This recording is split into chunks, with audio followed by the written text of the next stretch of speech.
Now on Blitz, we have William Foster, first-year head coach at Banks County for the cross-country team. Now, Coach Foster, thank you so much for your time, first of all.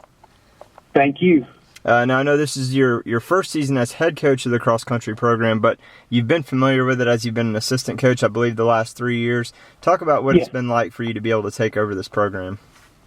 You know, it's been great. The past 3 years have given me a lot of experience watching Coach McDuffie and seeing how she's run a successful program. And but, you know, as the last 3 years have went on, I've kind of increased my role more and more. So it's a pretty smooth transition over from assistant coach to head coach, and I feel ready for the job. Yeah, it makes it easier for the kids to buy in too, knowing that you know you're familiar with them. Now, last year was arguably one of the best years in school history for cross country. The boys finished third in the region. The girls won the region title. Both finished 8th in state, and both were top 10 in the state at one point.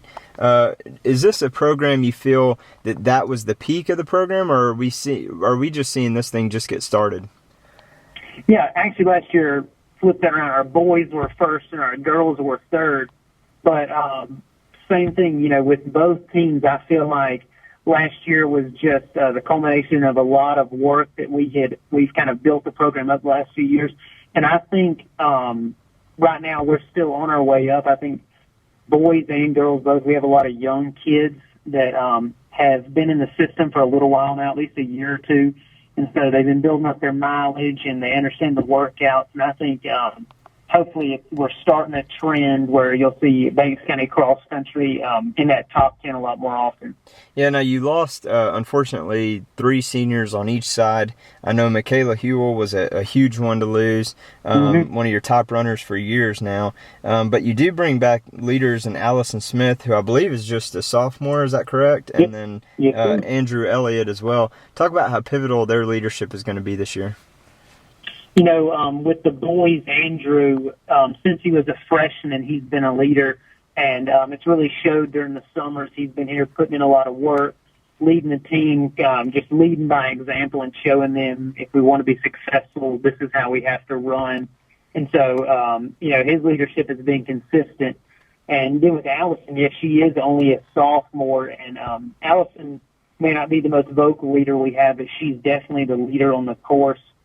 She's always confident, always comfortable, and I feel like the girls really look to her to calm them down before a race, just knowing that they've done the same work as her, and she's standing there ready to face whatever challenges are coming.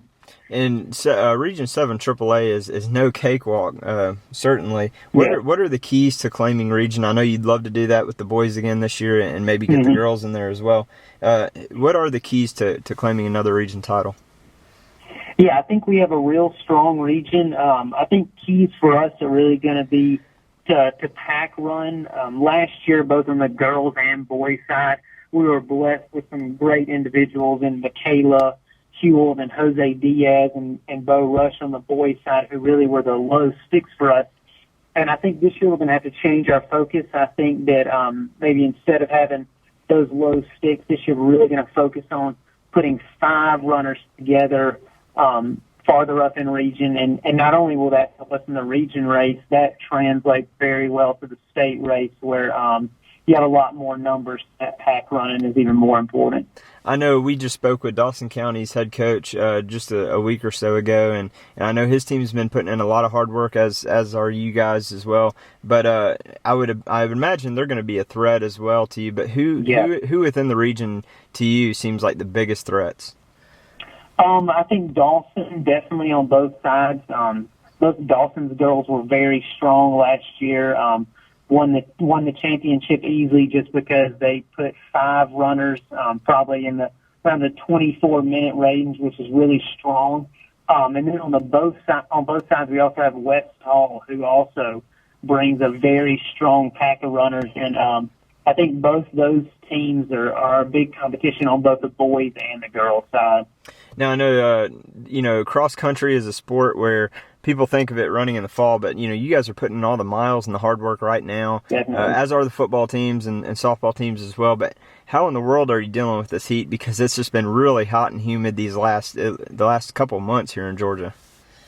Yeah, it has been. The way we're dealing with it is every morning we meet around 8 o'clock up at the school, and we've had between 20 and 30 runners every morning, and we try to knock out most of our running before the sun gets too high and it gets too humid outside. But, the heat makes them tough, and as long as it's not too hot, I think it's good for them to be out there. And, cross country is all about suffering, and they learn to suffer in the heat, and that hopefully will translate to them later in the year when they're trying to run fast in November.